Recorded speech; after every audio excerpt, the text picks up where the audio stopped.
Okay, so welcome to the second event of ETH Tbilisi. And here there is the POAP, if someone of you want to redeem it.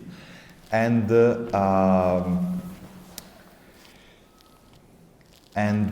what is ETH Tbilisi? ETH Tbilisi is the Ethereum community here in Tbilisi, and we have basically a mission. And our mission is to make Ethereum event Cypherpunk again, which what does means? Like, there is a lot of stuff which makes Ethereum very, very important for our society. And all of this stuff are correlated to decentralization, to open source, and to actually, like solving real issues where this technology is important for. And so ETH Tbilisi born with the idea of giving voice to developers, to projects by merit and not by money. So it's not like a play to win. A pay to win, sorry. And so that's pretty much what is ETH Tbilisi about and what is the differentiate. We do weekly event. Actually, we are here to make Tbilisi like ultra busy. And so let's talk about like a small surprise that there is today. There is something that is called like based randomness, which basically is full on-chain randomness without relying on off-chain source or whatever, which give you like full unpredictability. And for the first time, we are going to do the first raffle together to win this. Are you ready? It can generate from 1 to 100 numbers like per request. It's totally free and open source, so there is no like a company behind or everything, just there it works.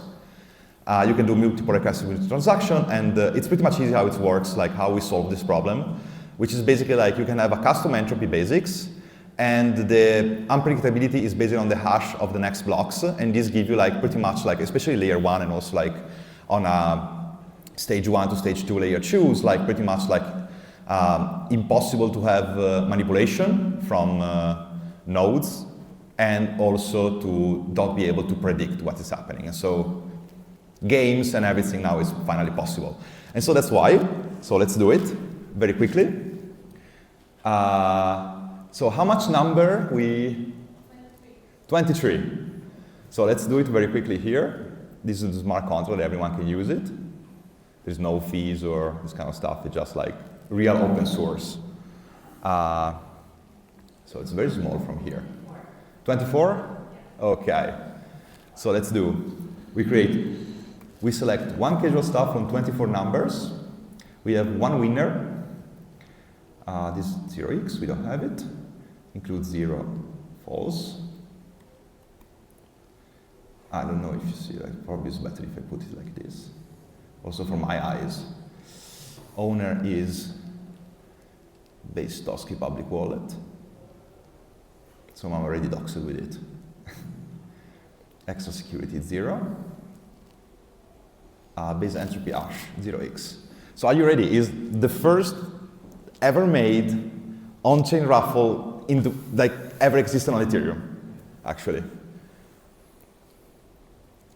So let's do it. We're doing on base. Okay, and it's a 2 steps. So this is the first where you ask, and then there is and then after, I put like a basic security of 4 blocks. So now we can get by the log the ID, actually, of the request, which is this one. And then we go on generate random numbers. I think 4 blocks on base, they already passed it out. So here, it's at 0x. And here we go. Let's see who is the winner. Yeah, Etherscan, base scan actually. Okay, The winner is number 19.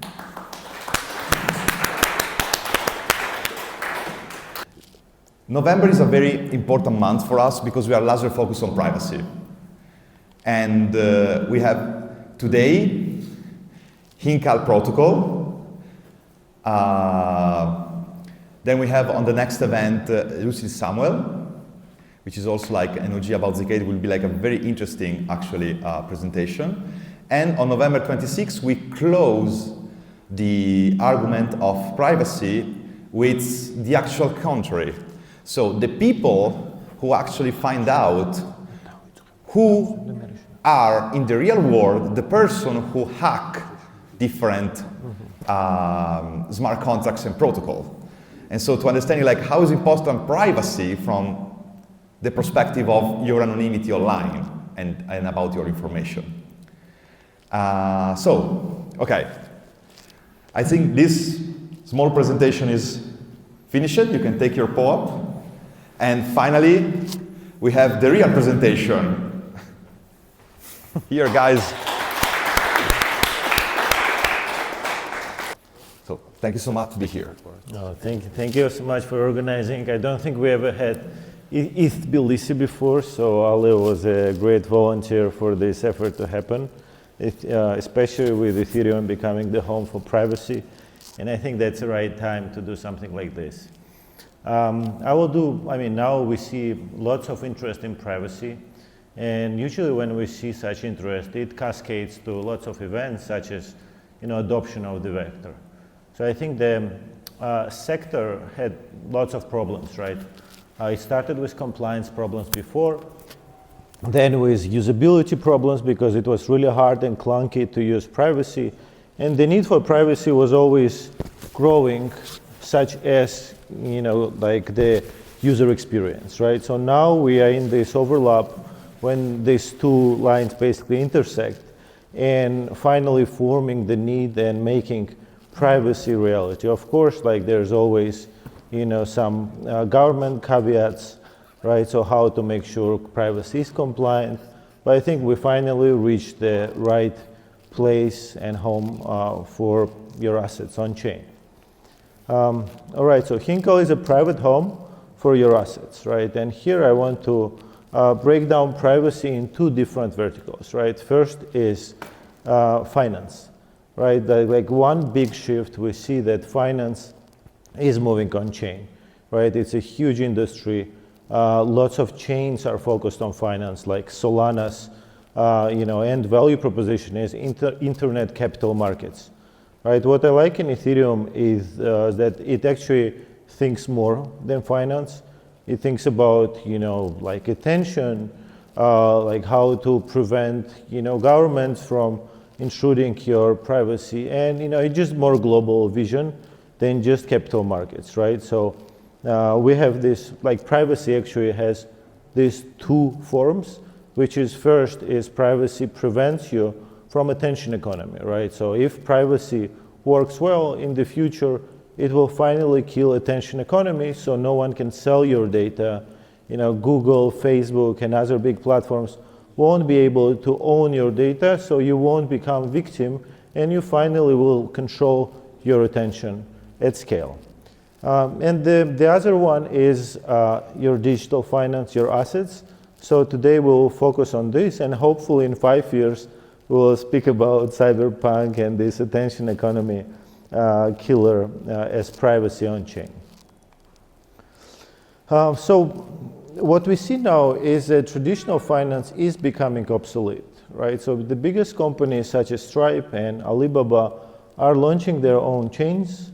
And what it implies is that like Visa, MasterCard, networks, banks globally are becoming obsolete with their systems.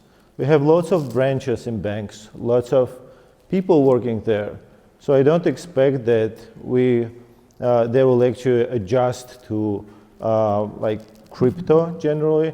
So my expectation is that fintech will actually kill lots of banks if they're allowed to do it with the governments, right? But this is unavoidable because banks won't be able to adjust. So ultimately, new entities will be created, and these entities will have licenses, and these licenses will enable them to create crypto banks, right? And we see this with Aribor in the US now, with Palmer Luckey and Peter Thiel, and lots of other efforts such as Stripe, right? I'm sure that Stripe, Tether will also acquire banking licenses, and they will become banks, right? And in this world, when banks move to chains and new entities are created to completely replace traditional financial rails, one of the biggest problems that still is happening there is privacy, right? So whenever you move your assets on chain, you can immediately see how much you have, how much your friend has, and everyone else, right? Especially when it's happening with peer-to-peer transactions. When you know your counterparty, this creates one of the biggest problems, because now it's not just pseudonymous addresses, it's just your friend, and you know all the history of transactions and what they have as well. In the US, we have two regulatory clarity now acts. It's Genius Act and Stablecoin Act. Stablecoin Act was already passed, and now it's about Genius Act to get full permission to basically enable everyone to launch stablecoins and to move assets on chain. So with this bottleneck, there are three ways you can solve for privacy, right? So first is, which is quite popular now, is a chain level privacy. The problem with chain level privacy is that you sacrifice scalability and you sacrifice lots of UX primitives such as public AMM pools and others, right? So basically you end up launching very slow chain, and that's a big sacrifice in my opinion. Plus you don't have any network effects, right? So to bootstrap layer 1 chain, it's incredibly hard, right? Who was able to do it? Probably 3 chains ever. The rest of the chains are called ghost chains. So no one wants to become ghost chain. Second approach to privacy that was quite popular before with Tornado Cash was up layer privacy. And it implies that you sacrifice capital efficiency of your liquidity and user experience.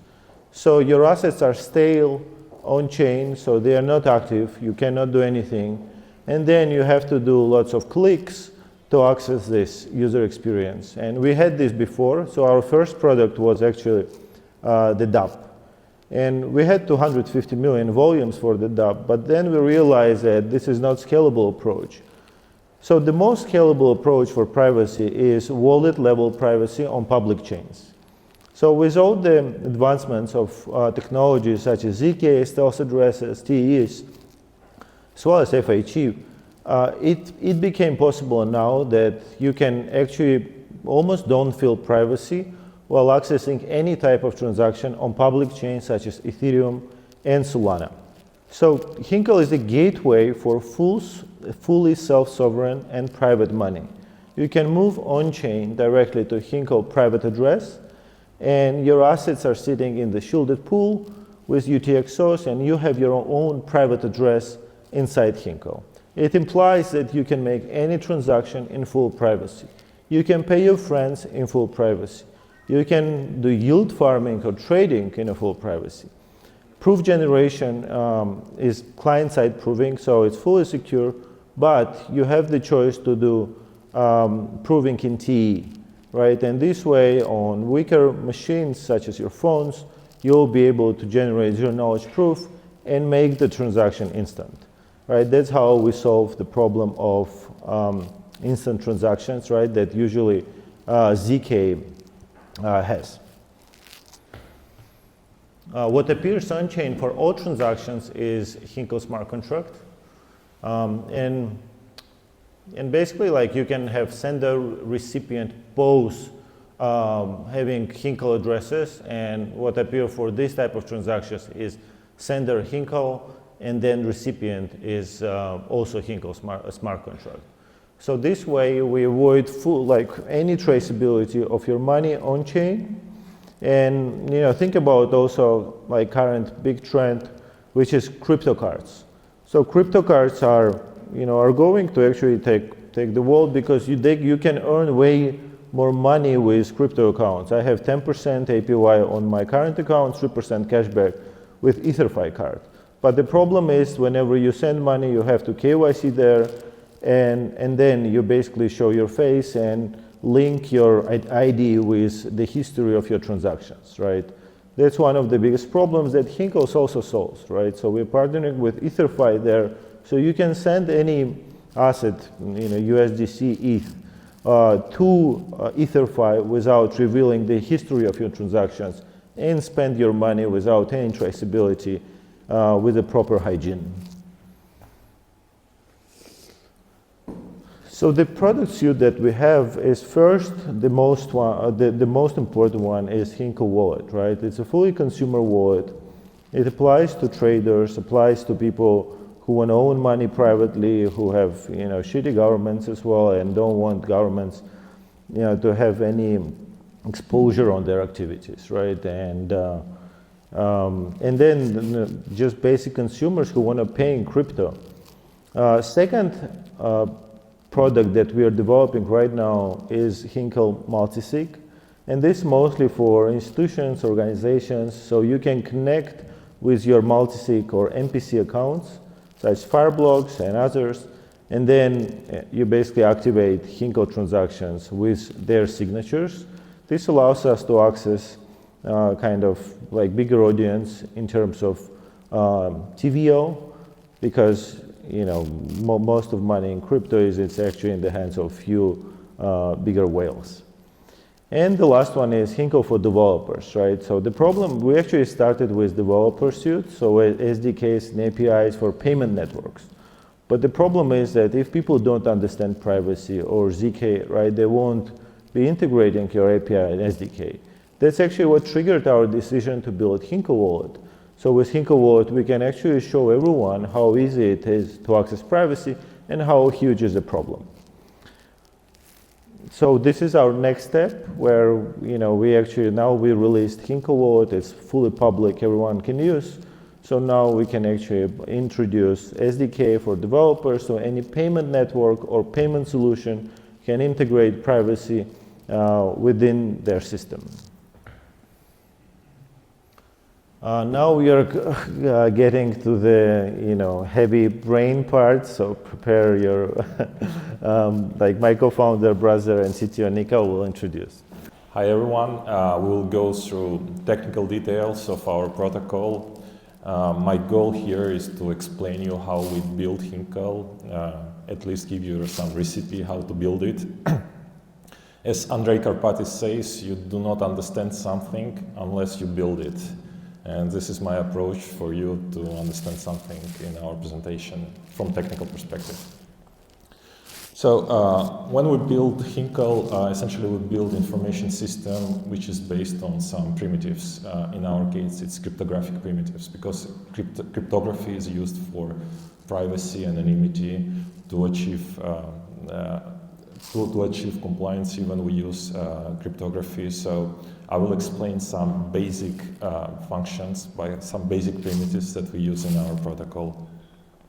If you think about Ethereum signing, Ethereum encryption or hashing, Ethereum uses some different kind of primitives, like maybe if you think about Keccak or SHA-256, it's a common hashing algorithm on Ethereum, and ECDSA signature for signing transactions on Ethereum. So this is very common standard cryptographic primitives used not only on Ethereum, but generally everywhere in the industry. But when it comes to ZK, it's not the same essentially, because ZK uses a little bit different math in addition to normal computation, and it doesn't like some kind of operations. For example, it doesn't like if conditions. Somehow it doesn't like. And common primitives that is used generally in the industry, such as Keccak, are not applicable for ZK because they are computationally heavy, because you need to prove something in ZK to the chain, and chain should verify you.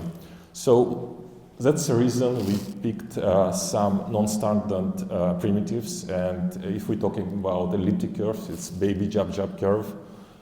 It's baby because it's a little bit reduced security of the system, but allows you to prove efficiently statements in the ZK. Here I give a description of the curve. I will not go to every detail, but I will cover the high part. Second one is Poseidon hash function, allowing you to prove in ZK some hashing statements, for example, that off-chain UTXOs generate this commitment. You prove in ZK by showing that this UTXO gives you the specific hash. And generally for ZK, we are using Groth16. Groth16 is the golden standard in ZK. It's one protocol that was introduced in 2016 by Jens Gross, and still even now it's not beaten in all parameters, so it's kind of gold standard that many protocols use up to now. We are using it, and for Groth16 it's implemented in Circum. So Circum, it's a library that allows you to generate provers where you prove off-chain some statements. And also Circum allows to generate you verifiers. These are smart contracts that you deploy on-chain and you verify statements. I will talk about what kind of statements you verified in the next slides. First of all, if you think about privacy, you generally cannot consider only blockchain as information system. You need to move step up. You need to consider users who are using this blockchain, because we are talking about privacy of transactions of these users, right? So they are off the system, off the blockchain. So we should consider a little bit bigger system in this case. And the key, the recipe here is that you should have some kind of information, some piece of information that is only known by you, and it should be stored off-chain. In our case, it is stored in our wallet, and it's a shielded key. We call it shielded key. It's an additional set of keys that is stored off-chain. Nobody sees except you, and with this shielded key, you are allowed to do shielded transactions that I will explain later on. Just 1 second. This shielded key is split essentially into viewing keys. Go back. Viewing keys and spending keys. Spending keys allow you to spend funds that belongs to you, shielded funds that belongs to you, and viewing key allow you to essentially view all the funds that you have. You may ask why we separate it. In Ethereum it's not separated, it's the same, but Ethereum is a public network. Here, when we think about privacy, we should be able to differentiate ability to spend something privately and ability to show others these funds. For example, you want to prove the government that you don't own more than $10,000 in shielded assets. You can do it with just giving viewing key. So when you give viewing key, you don't give access to the funds, but essentially you give access to view the assets. So that's an important distinction that allows you to differentiate these two functions. Let's talk about stealth addresses. Stealth addresses is not a completely new primitive. Essentially, they originate from Diffie-Hellman asymmetric cryptography. It's a generalization of the cryptography. I will remind you, for Diffie-Hellman, we have one private key and one corresponding public key. Stealth addresses is generation of Diffie-Hellman algorithm protocol, when for one private key you have multiple public key. So if you look on the left, this is a canonical public key. It's just one point on elliptic curve. But for stealth addresses, you can generate H0 and H1. This is second public key. So you can generate any number of this public key, any finite number within the field. And this allows you to achieve privacy when the outcome of the transaction is uncertain. Think about when you want to swap one token for another token. You never know what will be the outcome exactly, because there may be some blocks before you, the transaction within the block before you that may change the prices, and your outcome may be different. Stealth addresses allow you to capture this uncertainty in the outcome, such that users who submit this transaction remains private.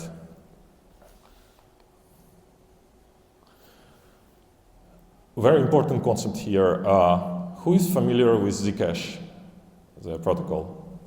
Okay, good. So Zcash was one of the original pioneer in privacy, and it introduced this system called UTXO system. It's unspent transactions. And this term essentially comes from the Bitcoin. Like every node, every amount is UTXO, and when you spend it, it's nullified. So this is something familiar to you, this UTXO system. And it comes out that this UTXO system is really important for privacy. It allows you to essentially store your funds and then claim the ownership of these funds later in ZK without revealing who you really are. Think about UTXO as nodes, and on each node there is the owner of this node. For example, 5 USDC node belonging to Georgi. But nobody knows that it belongs to Georgi. What Georgi can do, he can prove in ZK that he has a private key that generates public key, which is inside this node. Once he proves this statement to the smart contract releases this 5 USDC and tells Georgi, you can spend this 5 USDC however you want, essentially. When this 5 USDC is released, you can essentially call any protocol, Uniswap in our case, and swap this 5 USDC to 5 USDT. But when you want to deposit back this 5 USDT to the shielded pool, so you don't link your identity, here when stealth addresses come to the play, you provide stealth addresses. So this is a one-time address which doesn't reveal your identity.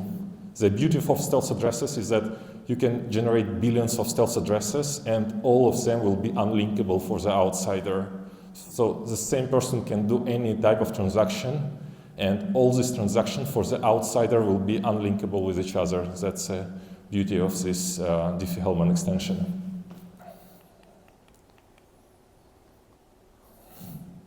And the last part, this is a that's not new part, but somehow we should account for all the balances in the system, UTXOs. And the common way is to do it with miracle trees. So essentially, we should know the state of the system. It's the balances of all people in a smart contract and what is essentially actions they are doing. And we need to capture it with just one number. And this number, if you think about cryptography, is generally hash of some data.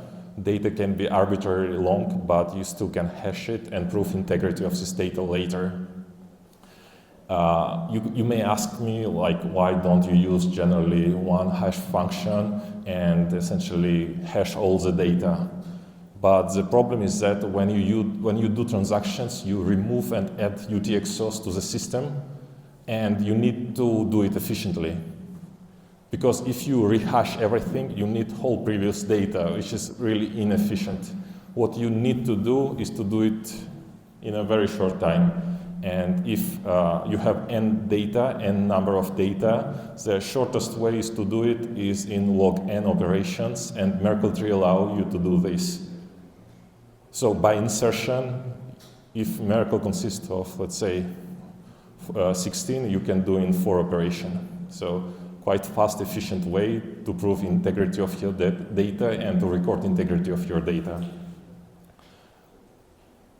We have 2 types of Merkle trees. I want to stress it out. So if we think about Merkle trees, the main questions that we have, do we need to hold the whole Merkle tree, or we can hold just one part of Merkle tree? And the answer to this question depends what do you want to achieve. If you want only appendable Merkle tree, when you only can add some leaves, then the answer is that you can essentially store log n elements, is the most right leaves for every level, and then update these components for every insertion. Insertion just adds another additional leaf to the Merkle tree. And the second point is about the case when you want to remove Merkle tree component. Think about the user who essentially deposited some asset in the Hinkal, but later somehow we find out that this user is a hacker, stole the funds, and wants essentially send these funds to centralized exchange. In this case, system should be able to heal itself and to block the access of this hacker to the funds that he stole. Well, how can we do this? We can do this with removable Merkle tree. So we should remove the access token, the leaf of the hacker from the Merkle tree. But to do this, just the right leaves, right elements are not enough. You need to have the whole Merkle tree. And by removing just one component, you need to update the upper hash of the Merkle tree. So that's a distinction between incremental Merkle tree and full Merkle tree. So in case of access tokens, for access gated Hinkal, we use full Merkle tree, and for commitments and UTXOs, we just keep incremental Merkle tree. Things to remember for non-technical people, based on what Nika said, is baby jab jab, ZK, status addresses, and Merkle trees. And now we can move to compliance and security. So we started actually Hinkal right after Tornado Cash sanctions. And one of the biggest problems we had is to persuade law firms and to make a legal memorandum that we actually can have compliance with privacy. Right? It was quite tough to do, but ultimately the system that we built around privacy is fully compliant with governments, so we never try to avoid any governments or do something against them. And at the same time, it protects people, right? So we don't have any special keys that allows to reveal transactions, right? So it's a full privacy of your data. And the way we achieve this is twofold. So first is when people interact with the wallet, we actually check if the wallet, that they're depositing from is compliant. And for this, we run the compliance check with chain analysis, right? So if it is red flagged wallet, it's actually not allowed to interact with smart contracts, so the transaction is reverted, right? So that's a first kind of checkbox to make sure that we are not allowing illicit wallets to interact with our core smart contract and core privacy primitive. And then if and this is an entry point, right? What happens after the entry? So for example, you were not red flagged, suddenly you became red flagged, right? And you're the inside Hinkal. And for this type of use case, we actually allow users to revert transactions. So basically to lose privacy and to send back only to the main address he deposited this asset from, right? So this allows us to prevent the user from actually using privacy primitives with us, and at the same time, making sure that he is getting the asset back if if he has nothing to do against the law, right? So lots of actually chain analytics tools just misinterpret the data, and so they can red flag you because like the centralized exchange that you're depositing from got some contamination from some other illicit users, right? So you should not be reliable for and in charge for someone else's mistakes, right? And the second primitive that we run for large deposits is this kind of primitive that is called reusable attestations, right? So reusable attestations is basically allowing you to prove that you did KYC somewhere before, sometime before, somewhere in internet, such as, it can be Bank of Georgia, it can be, Revolut for Europe, or Venmo account for the US, right? So what you do is you generate zero knowledge proof of ownership of your account, and then we accept this proof, but you don't share any data with us. So it's a fully private way to prove that you actually have information, you actually did KYC sometime before without revealing this to us. In addition to this, we have a bunch of other soul-bound tokens from Binance, Galaxy, ZK. If you did KYC with them, you are immediately whitelisted, so you can access the protocol with any deposit. So this rule triggers actually for deposits over 1K of each asset. So if you have 10K of different assets, you don't have to KYC or provide any reusable attestation to us. Yeah, we have a team of 18 people actually now. You know, my background, I started as a professional wrestler. I was wrestling Sambo for 10 years. I was twice world vice champion actually in Sambo. Then I spent 5 years in investment banking, went to Stanford, did 2 degrees, MBA and master's there. And during my second degree, actually, we started Hinkal. I'm also the founder of Silicon Valley Icons. It's the biggest Stanford founder community.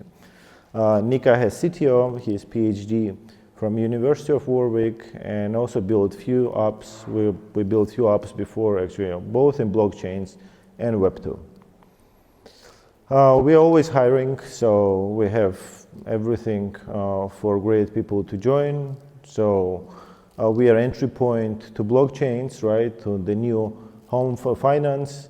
There is also the vision beyond finance, where Hinkal is also entry point, right, where that kills attention economy and allows public blockchains, right, to be the new ledgers for this economy with the ownership of, you know, your assets. We have all the great technologies, so onboarding is a bit longer for non-technical people because it's pretty complicated tech, right, and you have to understand it, but it's possible. And then we pay great salaries, every 6 months promotion and bonuses.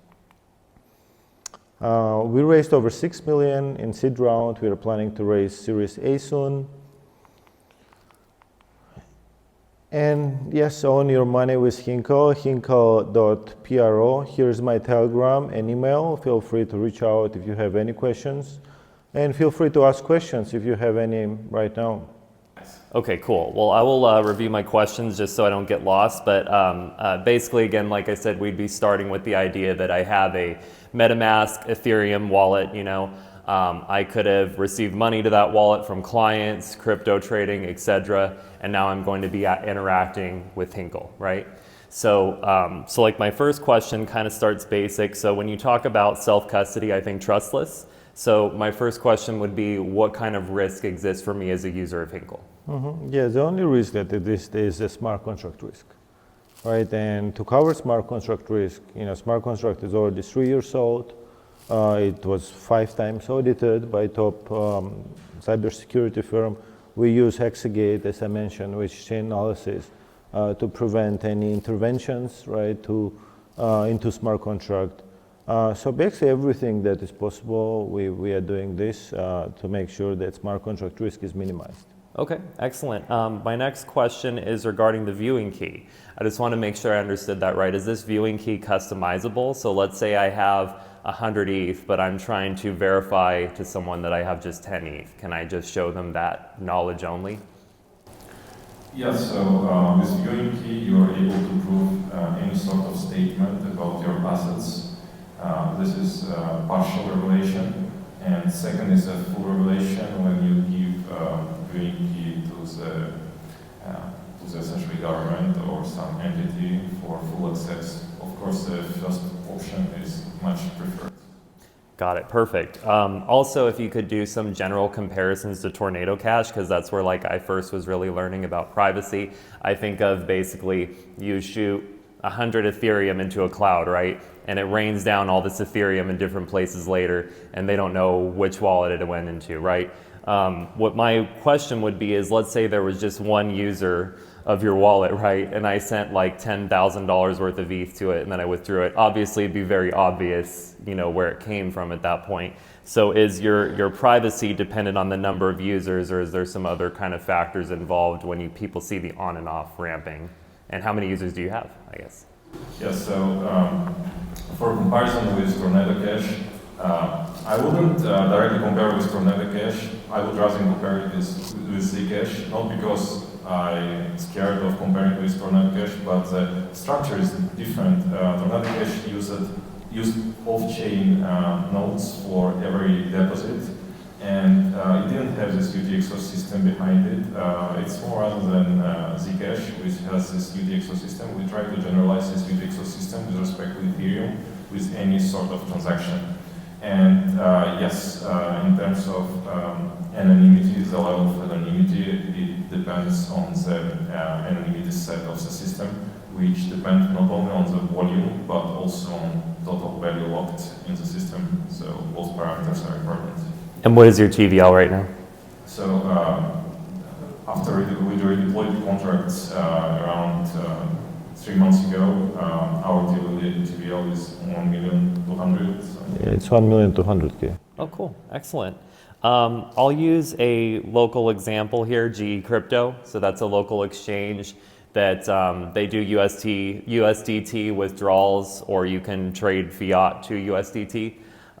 So basically, like an example, if I have this wallet, like I said in the example, and I'm trying to withdraw money, I could be an American citizen, I could be a Georgian citizen, right? I can go to them and I can withdraw funds as USDT. My question would be, if this wallet I use as an intermediary, Hinkal, for example, would it basically, it would basically make private that particular wallet, and then I could withdraw to them. And at that point, I could claim it as crypto gains, I could claim it as business income, but it would be private, and I'd be able to basically trust that it would be secure. Yeah, so for centralized exchange to enable withdrawal directly to smart contract, it should have some connection there, right? To build some custom connections, such as it's not just regular transfer, right? It's a deposit function. So if centralized exchange has this function, you can directly withdraw to your private address inside Hinkal. Yes. Perfect. My last question, and this is very much about like your ethos, like how do you define a hacker? Because if I understood the Merkle tree example, as well as I can, it sounds like if someone were to, for example, during DeFi summer, we had a lot of people like hacking smart contracts, right? I know the pickle finance hack, they literally swapped a pickle jar and took like millions of dollars, So like my question is, obviously we want to stop bad actors like that. I'm not against that at all. Mm-hmm. But what do you define as a hacker? If like the US government were to come and say, oh, we don't like Fry, we don't like the cut of his jib, we don't think he's paying his taxes or something like that, would you cut off my example, me from my Merkle tree, my access to my wallet or something? At what point do you do this? No, we cannot cut out anyone actually. It's a privacy that is uninterruptible by us. Right, and for this, right, as I described here, so we implemented few mechanics, such as first, you prove with ZK-TLS, right, that you have centralized exchange account, and then the problem is, okay, like if the centralized exchange belongs to you, right, the government can actually checks, okay, like this guy logged in centralized exchange to prove to Hinkal. I mean, we don't have this data, but like this potentially is accessible by someone who is going after, in case Coinbase or Binance or any other centralized exchanges are actively willing to cooperate. Though, right, this ZK proof is fully private, right? We don't know who proved that this transaction belongs to them, right? Or like that they have 1 million of assets inside Hinkal. So that's one. And second, we have also on-chain analytics here, right? So with chain analysis, we are able, like, if this swap happened in a moment, right, and it became red flagged, it immediately triggers our analytics, right, so you're not able to deposit these assets into Hinkal. And of course, right, none of the systems, I believe, is perfect, right, so you can still have the same type of transaction from the regular bank, and then, of course, banks also try to coordinate with with the governments requesting the access, right? But what can they do if money is not there anymore? Right. Probably nothing, right? Makes sense. Okay. No, that was all my questions. Thank you so much. All right, thank you. Great questions. When I was looking into this amazing technology, it was not like, for me, I see great opportunities to see not only own your money, as you say, own your assets. And one of the biggest assets, I think, is this new wave of biomarker and health data that is inside of us. And I think it's coming in the future, or it's coming right now, that DNA data, genomic data, biomarker data, it's going to be really valuable in the future for train AI models, to even to protect my personal integrity. So I see this technology as a way that, I don't know if you are thinking about integrating this kind of CK protocols to maintain the integrity of the data to other different kind of assets, not only money. I don't know how do you see it in the future for Hinkal? Yeah, I think it's definitely possible to focus on DNA data for health records, right? That's another use case. And when this blockchain wave started, in the past season in 21, we actually saw like bunch of very different use cases, right? We saw people, like actually a very close friend of ours was pitching for maybe 2 years privacy of like medical records. But then, no one actually bought this because, of course, you have these conglomerates, which is like, medical healthcare systems, right? Super powerful, right? And going against them and actually pitching this and making them adopt this, that's... it's like one bottle at a time. Yeah, so it's super complicated, right? Yeah, but it, like also, I think that's the biggest opportunity that we have right now. It's as blockchain opened these doors to finance to everyone. And I think also it will open to other different kind of industries that they were big and slow. And I mean, it's one bottle at a time, I understand that.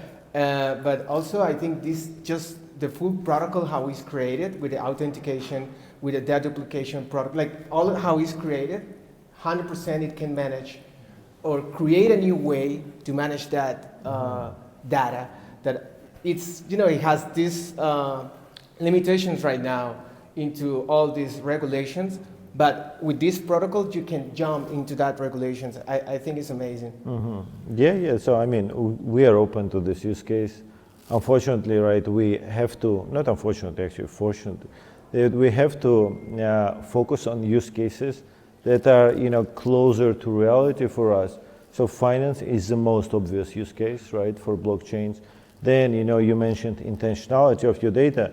And, this is also ownership of your data for, Google Ads, Facebook, and, everyone who basically sells your data, right? So this attention economy, I think, is the next big target for blockchains.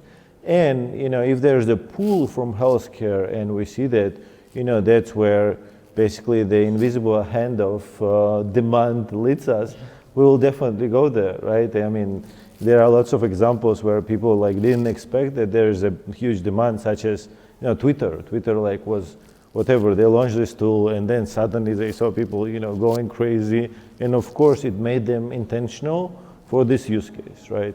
Whenever this happens, it will make us intentional about this data. Maybe I can comment here about tech. So there is ZKML, ZKAI, as you know, and this is just starting essentially because previous systems were ineffective in essentially proving some properties of this data. In our case, it's a property of some computation, AI computations that you do, let's say backpropagation. But they are improving because there are trade-offs between, let's say, proving time and verification time, and you can explore it. So I think there is a great potential in that direction. And new tech, for example, Stark is better in terms of plugins than Snarks, allow you to do some manipulation privately. I mean, that's the good stuff that you have the SDK for developers. Exactly. Thank you guys. That's it. Thank you. Thank you for everything. Cheers. So first of all, can you hear me? Yeah. Yes. Thank you for organizing this event, and thank you for the great lecture. Hello to you all. My name is David, and I have a couple of questions. They will be mostly on KYC. So you mentioned, as I understood correctly, reusable KYC, right? Mm-hmm. So as I understood, if you hold a single asset of more than $1,000, you're subjected to KYC, mm-hmm. and we can request KYC from previous places to verify the Hinkal KYC, right? So how does it work, like the method itself? How do you get information, my information, that I am verified somewhere else. That's what I'm interested in. Yeah, Nika, let's TLS data. Yeah, so for this, we're using ZK TLS with Reclaim, in our case, Reclaim using this tech. So essentially, imagine you go to Coinbase, it's the first time for you. In order to deposit some assets, you need to prove Coinbase that you're a legit person. You prove it, and Coinbase records it somewhere in the database, otherwise you do it again and again. And like big platforms like Revolut, Coinbase, Binance has some APIs for the users, because how can you trade in a fast way without this API, right? You need it. And based on this API, solutions like Reclaim design some kind of wrappers. So it's an API wrappers that allow you to request information from the, let's say, Coinbase.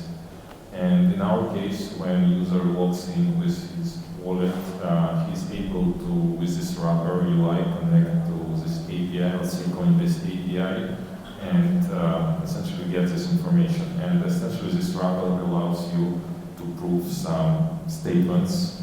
For example, you really did KYC, and only this, not your KYC data. You essentially prove this information to us using Reclaim zero knowledge proof, and we verify this proof, and we accept you as a user if your deposit is more than 10K. Understood, thank you. So in cases where these exchangers, centralized exchangers, verify a person's KYC, however, they still reject them as a user for various reasons. Some might be some political dissidents, here journalists, here and there. It has happened before. What happens with Hinkal? You have our KYC, but it has been still, the access has been denied for me to use Binance, so to say. Will you accept me? No, you won't be able to use their API, thus you won't be able to log in Binance account, and the outcome of this is you won't be able to generate this proof. Well, what I'm asking is that KYC has been passed. They verified my identity, but they just refused my service. It's still the same. I cannot use Hinkali. How can this be possible? To be refused of service?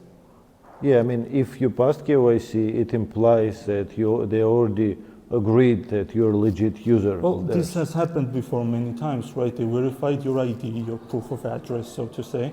However, there might have been some other issues that they didn't like after you used their account, their services, right? There have been many people in Europe, especially where their accounts have been shut down from Kraken, Coinbase, Binance because of their activities. Maybe they're journalists or politicians or something. So in that case, I just want to know what happens with okay, I mean, this is definitely an edge case, right? And, I will clarify, we are not perfect.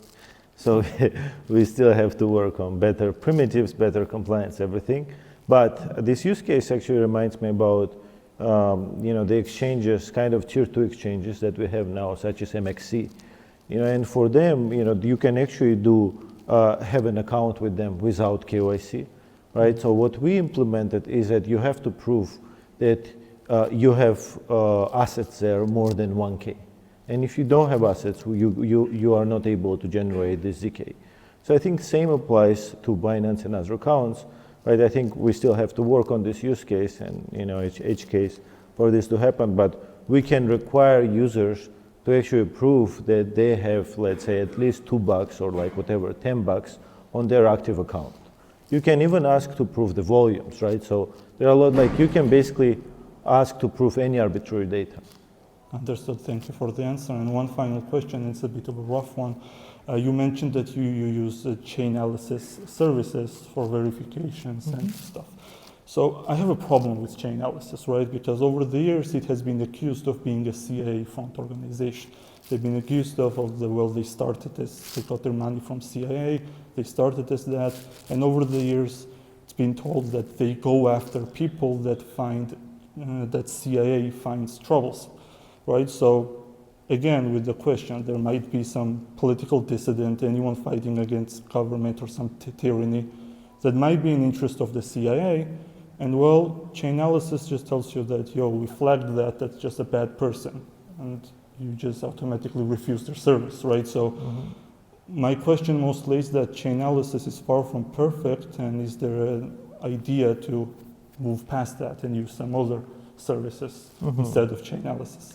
Yeah, so we are not married on Chainalysis, right? So there are a few other services. There's Crystal, there's TRM Labs, and of course, it's in our best interest to use all of them, right? And if it's green light even on one of them, it should be green light with us, right? I think that's a system that I would envision for Hinkal. But we don't have 1,000 people in the team yet, right? I think in the next stages we will definitely think about it. Yeah. First of all that. Thank you for organization. Thank you for the presentation. So yeah, my questions are a bit rookie. The first one is, what is the tech stack for developing your system? Just like the programming languages, I mean. Yes, so we have different components. We have on-chain contracts written in Solidity. We have proving, so we need ZK for proving, and we use Circum. Circum is domain-specific language for ZK proofs. It's quite well known in blockchain industry, in Ethereum, but less known in broader industry. We use TEs, so if you're a user and you want faster verification, you can delegate this verification to some clients. And these clients are currently written in C and Python. This is a separate stack and also quite often updated. And also we have standard stack for front-end, it's TypeScript, and we have some backend for caching written in Node. Yeah, this is Great, thank you very much for answer. So the second question is, so have you ever heard about like the drop accounts that kind of use bot passports for KYC verification? The main question is, do you have a defense against that, or you kind of consider that this area is not under your control? Yeah, I think I've heard about drop accounts, though I'm not super familiar with this. As I understood, drop accounts are accounts basically acquired by users that belong to different people initially, right? Yeah. So for drop accounts, the system that we built is actually requiring to do another proof for after specific time, right? Let's say 6 months passed, right? You have to prove, and I would assume that these drop accounts are very limited in time, right? At some point they trigger, they become red flag. Kinda, yeah. They can also just stay inactive. Hi guys, thank you for such a cool tech first of all, both product-wise and technical-wise. And so we've talked about how cool the tech is, how cool the privacy is, but what are the biggest pitfalls? How you want to fight it, short-term and long-term, both product-wise, legal-wise, adoption-wise, and so on. Like from the point of user experience, legal, and maybe even more. Yeah, so I think one of the biggest kind of thing that we should overcome is bringing more users, right? Because now, let's say it's consumer, right? I talked to Ale, telling Ale, hey, it's time to deposit. He showed MetaMask account before, right? Why it's not Hinkal if he is a privacy maxi? And because he's already doxed that account, that's why I use Hinkal for one reason. And then, there is this, and the problem here is switching cost is still quite higher. So people don't really switch wallets as frequently as we wish them to switch. And we expect privacy to be powerful enough feature, and then it creates some FOMO effect. So people actually earn points for the airdrop, right? So they have great user experience, and they finally feel that there's special user experience for privacy, right? So whenever Ale joins, right, if I provide the experience that allows Ale to feel special, right, he's private, and whenever he moves to MetaMask, there is no more of this experience. That's a success for me, right? But first we should bring him to Hinkal as well as all other people. So that's, I think, the biggest problem that we are think right now. How can we make sure we build awareness about the product and like justify switching costs for users to come. And do you think retail cares that much to switch? I think so. I think retail is very broad category, right? So retail yield farmers, are they retail? Yes, right. So yield farmers, like it's a perfect tool for them, right? So we don't advertise and don't support this use case, but they can create endless number of public accounts with Hinkal because it's dual account structure. Shield, unshield to new account, shield, unshield, right? So that's, it's retail. Do retail people pay for goods, right, in crypto, in Dubai and some other countries? Now in the US with crypto cards, they pay, right? So the whole crypto card space is also emerging and growing, and it's retail. So I think retail is very broad audience that we should definitely focus on. And retail is actually like everything else. I believe that everything else is downstream from retail, right? If it's easy for retail to use a product, right, so then it will be easier for any B2B customer to actually try the product and then adopt our SDK, right? Because it's kind of twofold that you can go like product first and then product if product sells and the outcome for the company is great, right? We have the whole last 3 years of tech growth was like product-led, right? So Notion, Slack, on the latest tools started with consumer and then went up with the bigger market. Okay, and the last one, do you think privacy as net positive, I guess net positive, or more net negative? And if, obviously there are not net negative, but just negative aspects of that. And do you think that positive moments outweigh the negative moments? Like of course. Sponsoring hacker groups from, web and so on. Yeah, I think, ultimately, if you compare number of illicit activities to, global markets, right, and how much value they create, it's just, you cannot even compare. There is always a sleeve of the market, right, that is illicit. You cannot avoid negative externalities for any technology, right? So it's about like, can you say that Facebook created net negative outcome for users? Of course, many people would say, but ultimately it connected everyone in the world, like especially in the first 5 years, right? Same applies to Google with better search. And they all created negative outcomes for lots of people, but I think this negative outcomes is has been always a very small sleeve, right, of 5% of the value they created. Yeah, I will add here. If you read Satoshi's original paper, he has a note there. He acknowledged that system is not private. Essentially, it allows you to the privacy, but not real privacy or real anonymity. And so he acknowledged, he understood that to essentially have total independence and total independent money, unstoppable money, you need second component, which was not achievable by the tech of set time, and it's in privacy. And we are advocating for this.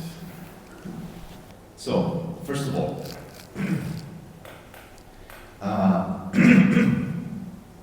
how modular are your secrets?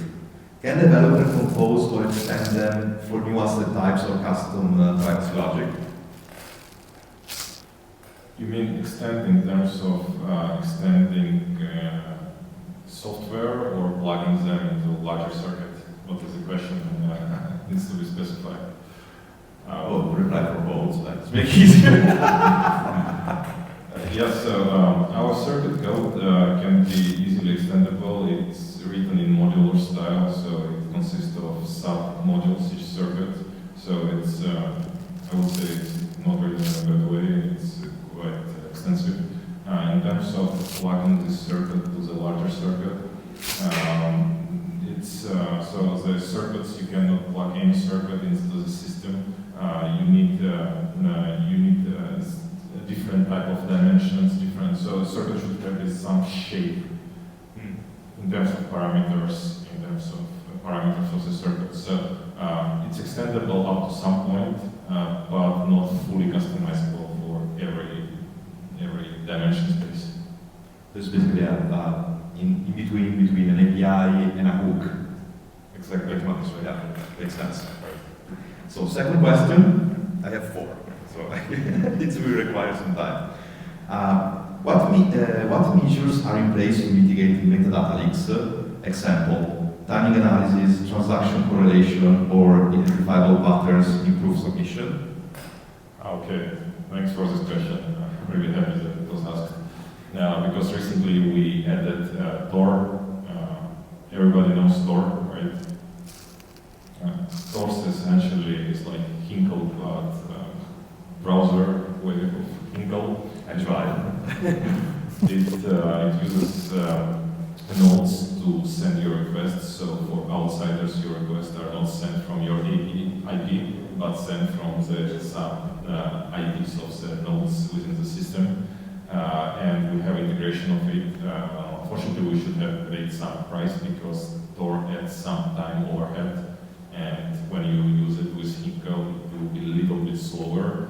But for real privacy maxes, it's a necessary tool, and it's within our Hinkal, and it allows to shield metadata as well. Next step is private mempools. So in order to send not only to public mempool, but to prevent front running and directly set to some private mempools. That's the next step. That makes a lot of sense, actually. So, next question, you ready? How does the architecture maintain or grow the anonymity set? Is it global per asset or is scoped per pool / deployment? Yeah, so now we have more of ETH, right, of the asset. It implies that, anyone depositing ETH as anonymity set, right, can, swap or withdraw or do make any transaction, right, and this person will be inheriting the anonymity set of Ethereum, which is like over 1 million, right? And for like more long tail assets, of course, there is not enough anonymity set now, but you can actually deposit like long tail asset. Let's say, you deposit Pendle token. If you swap Pendle token to ETH, then no one knows like who is withdrawing, right, or sending or doing transaction. But I think the way I think about Hinkal and anonymity set, right, as long as we enable users to keep Hinkal as the main wallet, you don't have to overthink too much about anonymity set, because at some point it will become close to impossible to really trace what you do, because you're constantly moving from private wallet to public wallet to private wallet to public wallet, right? So the trace is decreasing with every your incremental transactions, right? And this allows us to actually scale Hinkal very well, right? Because we don't depend on people to just depositing or withdrawing or just doing swaps, right? It's like fully enabled private wallet. That's also very important. Sorry if I from one question to another, because if we really want to think about ETH as money, privacy is fundamental. Literally, if you want to consider it concretely, that's use case. Yeah, I think like one extra addition here, that we already added this on public account and we'll be ending on private. Ethereum chain and the biggest chains can actually also provide privacy to other chains, right? So the way you do it, right, you let's imagine you move from ETH to base chain, but there is no anonymity set on base chain. There's 0 assets, right, in the shielded pool. Whenever you move asset for like your ETH from Ethereum to base, you inherit anonymity set of Ethereum, right? So that's another big feature that we have. Actually makes sense. So let's go to the last one. How do you abstract circuit complexity and proof generation from the user? Is there any visible delay, or do you apply asynchronous proof generation / batching? Actually, it's not the last one. Sorry. Yeah. So the complexity is abstracted within wallet interface.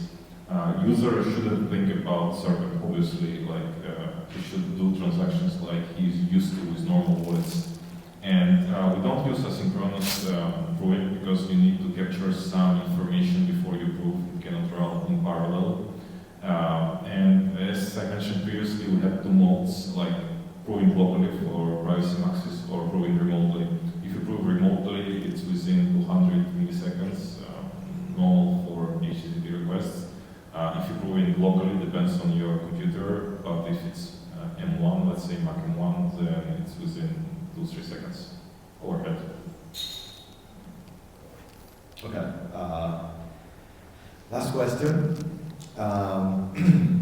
Are there any plans for open sourcing or exposing APIs so developer can build directly on top of Hinkal architecture?